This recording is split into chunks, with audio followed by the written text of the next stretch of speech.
It's Talk to Me, the Soul Series with Oprah Winfrey. Hello, everybody, and welcome to Talk to Me. I'm Oprah, and I'd like to thank you for continuing to join me here on our Soul Series on XM 156.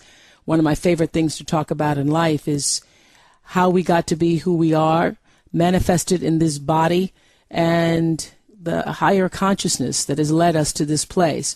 Over the last several months, with an array of spiritual teachers, we've had the opportunity to delve into many facets of our being, our spirit, the soul, from Gary Zhukov's premise that we achieve authentic power in aligning our personalities with our soul, which is something that I know have found to be true, to Dr. Tobin Hart's insight into the secret spiritual lives of children, which was fascinating because children come into the world and they come trailing the vapors from the other world. It's so wonderful to know that, especially for those of you who have children. We cracked the soul's code just a bit with Dr. James Hillman.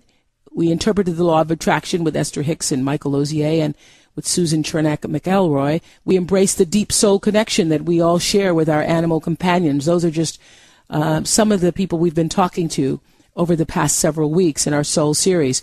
Well, one aspect of the soul we have yet to explore that I had infinitely found fascinating is the idea that there exists ascending levels of consciousness. Stay with me, people. A sort of ladder of spiritual enlightenment on which our souls can be measured, consciousness map. And I came to this theory, this idea, as presented by Dr. David R. Hawkins. I read a book not too long ago called Power versus Force. And Dr. Hawkins says there also exists a defensible, scientifically based method that confirms the reality of spiritual truth. Dr. Hawkins is an author. He is a spiritual teacher who is on the leading edge of consciousness research, though best known for his book that I just someone presented me with several weeks ago. But he's best known for Power versus Force, The Hidden Determinants of Human Behavior, but has written many other books. His sixth and most recent release in this progressive series is called Discovery of the Presence of God. So I'm really happy that Dr. Hawkins can join us from Phoenix, warm, sunny Phoenix, Arizona today. Welcome to Talk to Me. Very, very nice to be here and speak with you. Well, I am, the way life works, things come into your life as you are prepared to receive them. That happens. I've been studying many other authors and spiritual material for the past 20 years, and I had not come across your book. I guess I just wasn't prepared or ready for it until recently. But as I just said, I found it infinitely fascinating, your first book, Power versus Force. And for all of our many listeners who are, as I was until several weeks ago, not familiar with your esteemed work, I'd like for you to begin with the story that you told in the, preface or introduction of the book. How back in the day, as I say today, you were a paper boy in rural Wisconsin, and there came a storm. Can you start there? The onset of my life was somewhat unusual. I remember everything was a complete blank until suddenly at age 3. At age 3, suddenly it was like Klieg lights got turned on in a dark stadium. From nothingness, suddenly I went into the shock of realizing I existed. So at age 3, I'm pondering, is the highest truth existence or non-existence? And I know I read that. That's in like the opening pages, and I went, what kind of 3-year-old were you? Well, I was a precocious 3-year-old, So you actually remember at age 3 having those thoughts about existence versus non-existence and fearing that, yes. If there was an is, then is not is also. That's correct. Yeah. It's a very stunning confrontation. As a 3-year-old. And it took me 35 years to solve it, to transcend that level of consciousness. Wow. Okay. I'm going to presume that many of our listeners are, as I was several weeks ago, they haven't read the book. So I'm going to presume that most people haven't read the book. So I'm going to speak to you as a person who has read it, but I'm asking the questions for people who have not. Yes, so indeed. That story about being a paper boy, you said that you were in rural Wisconsin. You had a 17-mile route. I thought that was pretty extensive. How old were you then with the paper route? 12, around there. 12 years old. And it was winter in Wisconsin, as we know, can be brutal. And you were caught miles from home in a blizzard, and the temperature, as we know, can drop, with wind chill to below zero. And at this time, I think you said it was 20 degrees below zero. Extremely cold, and it was pitch black. And my paper route was 18 miles long. I still was miles from home, and the wind was so cold, I had to find a shelter from the cold. But I was out in the barren stretches of farmland. But the snow is piled up by the plows over the winter in Wisconsin, and by that time the snow on the side of the highway was probably 6-8 feet high. So what I did is I broke through the crust of the snow, and I quickly dug a little hole in the snow just to get out of the wind. And so I climbed into this refuge, and almost instantly a state overcame me that makes me weep if I think about it now. A suffusion of love beyond all description. Also, it was timeless, and it was exquisite. It was also the core of who I was. It was more who I was than the personal self. And this experience lasted for infinite time. And I knew that was my reality. And what melted the personal self into sort of almost non-existence was the infinite power of the love. The love was overwhelming. So were you dying? When I read that, I was thinking what you described there was what some people call near-death experience. So had you gotten so cold that you were dying? No, it wasn't near death. It was like a miraculous relief from the ferocity of the cold wind. The personal self dissolved into that which is more yourself. In spiritual languaging, it's self with a capital S instead of self with a small s. Mm-hmm. And later my father came and found me in this. It was a state of bliss, and my father came to get me.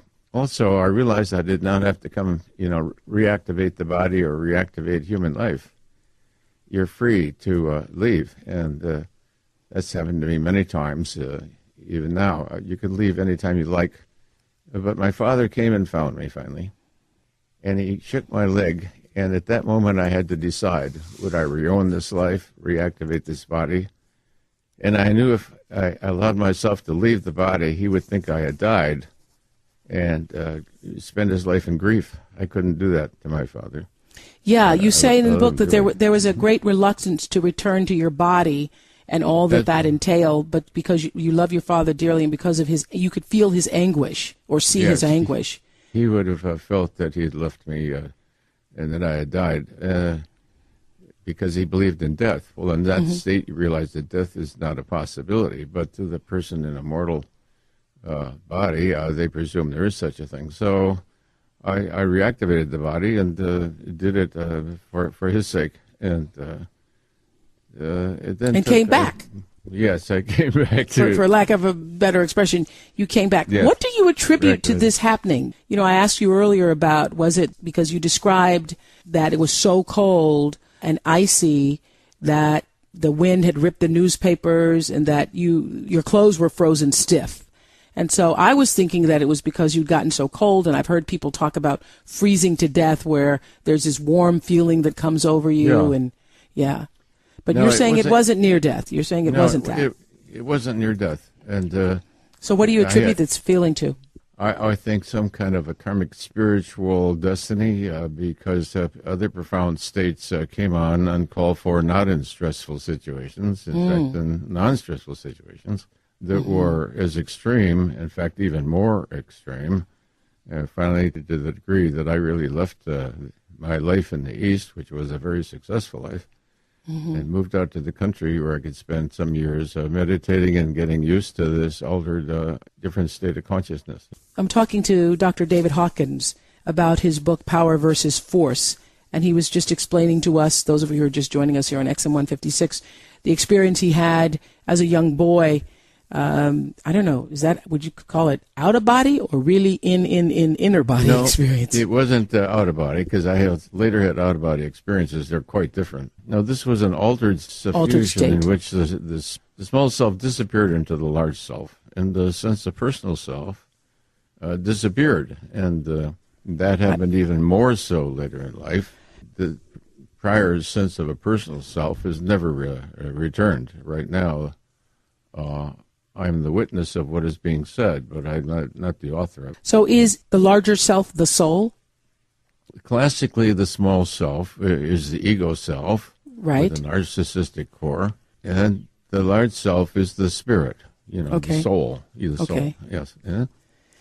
And so it's like periodically in my life, the personal self would dissolve right into the infinite power of the spiritual self. Yes. Mm-hmm.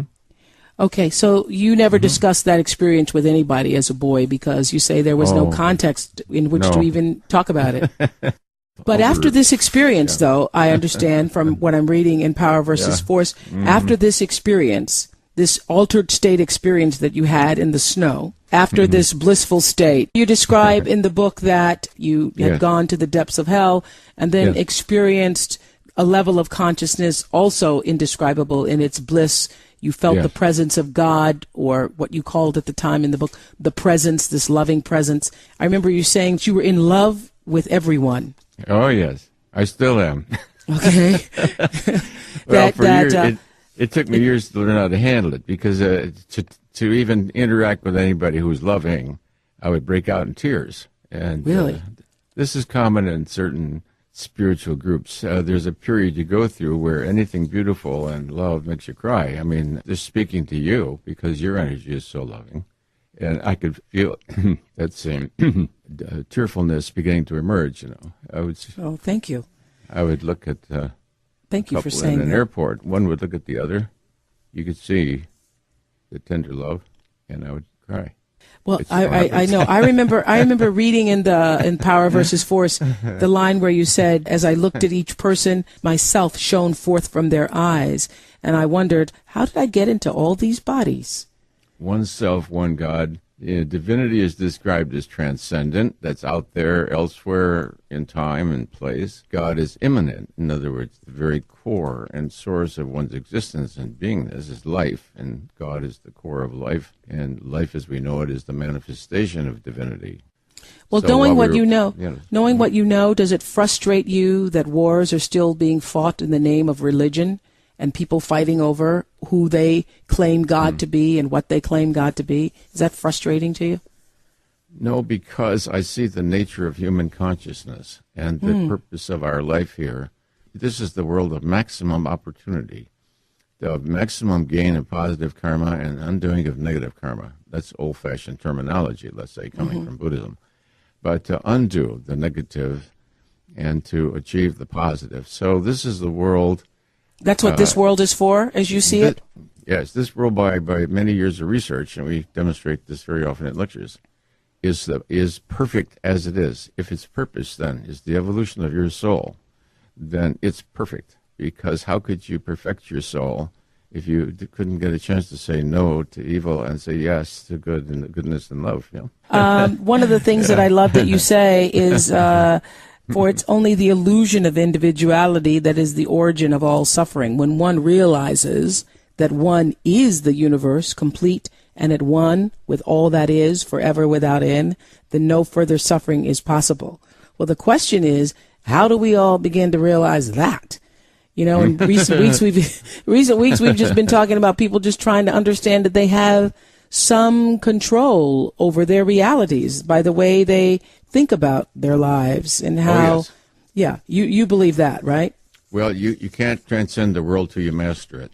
You finally, first you master the world, and then you let go your attachments to it. You let go of desires and aversions. One of my goals here on earth is to be, my prayer for myself is to live the highest level of consciousness possible for me, incarnated in this body with this ego in this lifetime. That is my constant And I've had that prayer for about 20 years, and I can feel myself getting closer, just in my appreciation of the simplest things, finding in the midst of, Yes. chaos and craziness and stuff, I can just still myself that my experience is completely different than the experience that other people are having around me.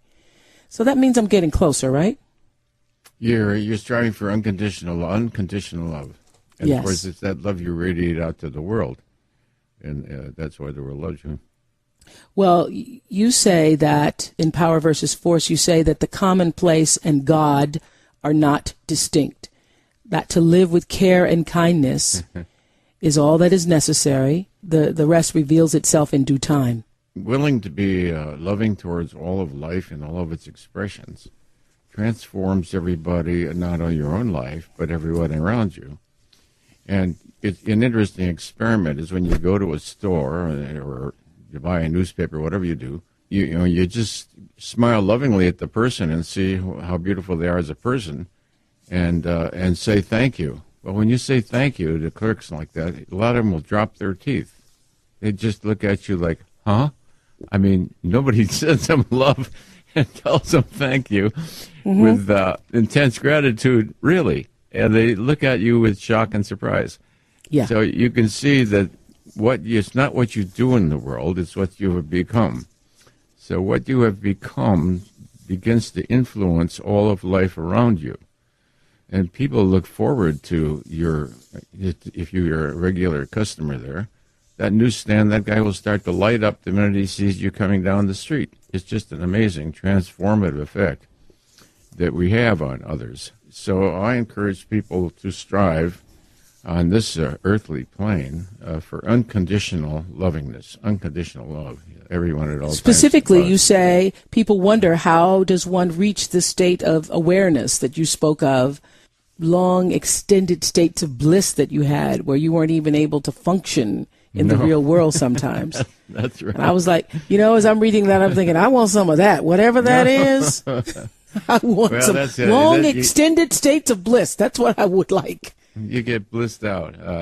Well, if you do spiritual work continuously, don't forget I did it continuously, I mean nonstop, constantly surrendering everything to God and letting go, wanting to change it, to either avoid it or to desire to crave it or to resist it.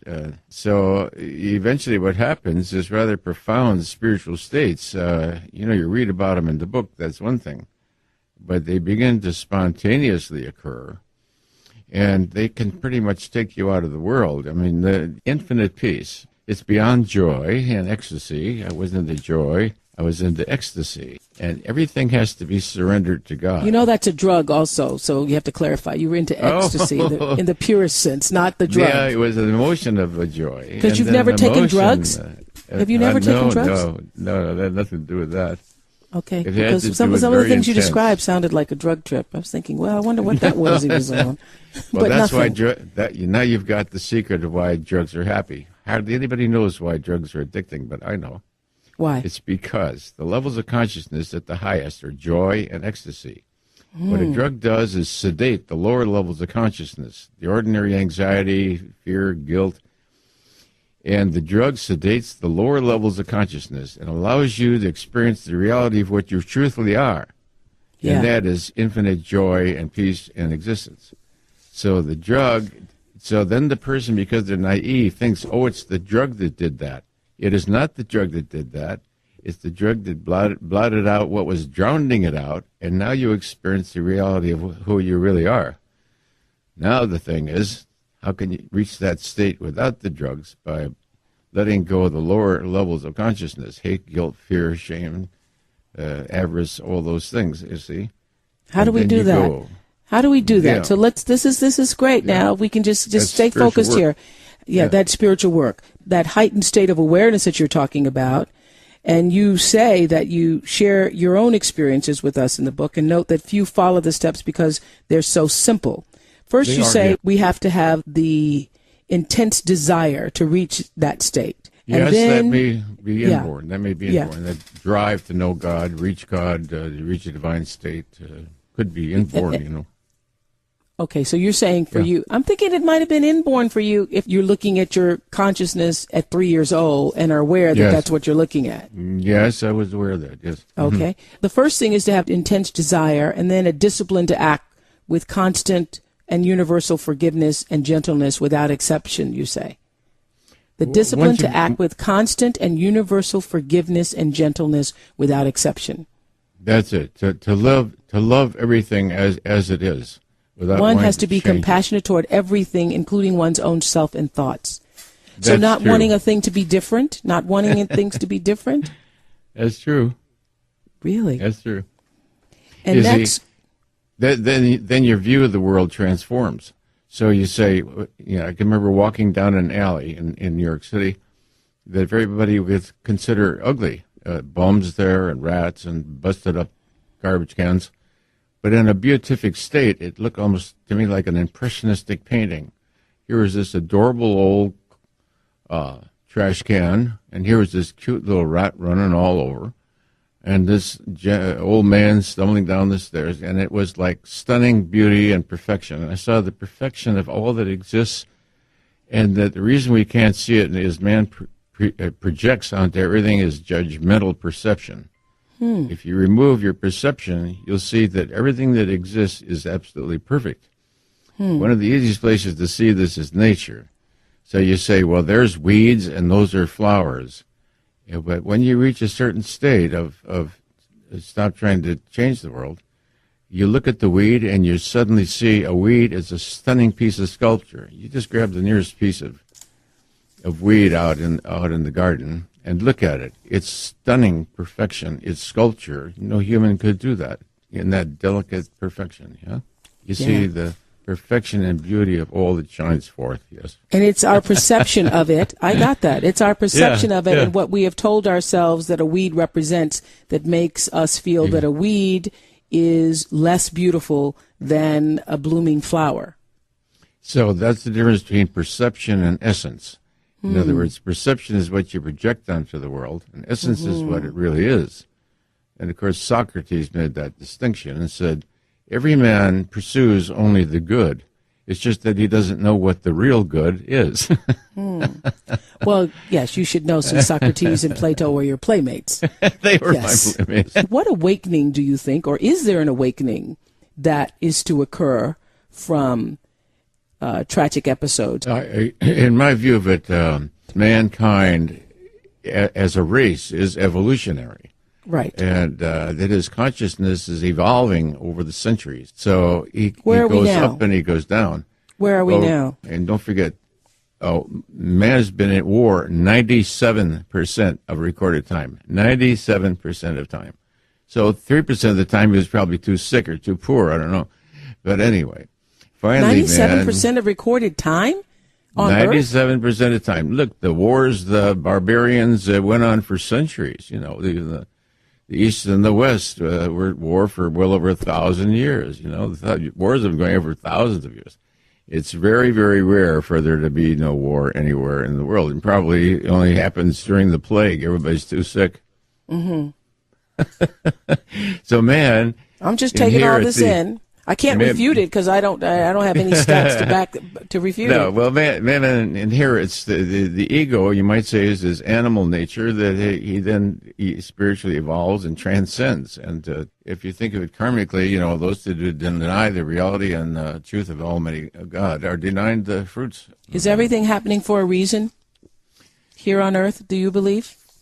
From an infinite viewpoint, yes.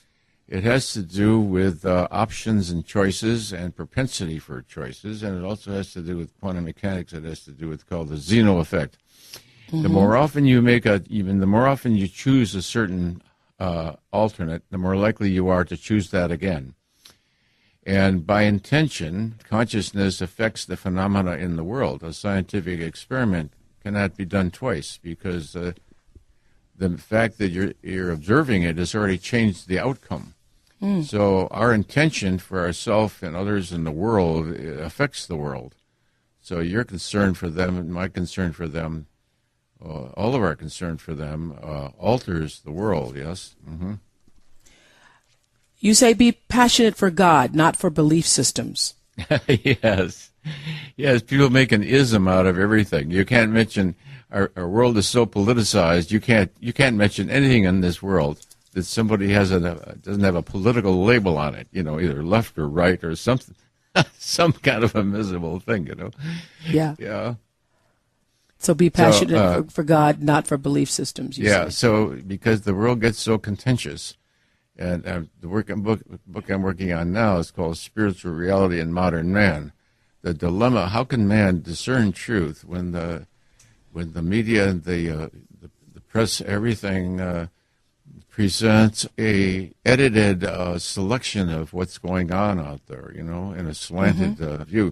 Well, it's been a joy to talk to you. I was really looking forward to talking to you because I have your books underlined and so to have an opportunity to question you about some of them, I'm glad to know it really never was a drug trip, that it was really you going to the different levels of your consciousness. And really, I feel from reading all of your books, a more enlightened being here in this present state. So thank you so much. And I loved your quote when you said, simple kindness to oneself and all that lives is the most powerful transformational force of all. So thank you for your book, Power versus Force, and for this conversation. Thanks, Dr. Hawkins.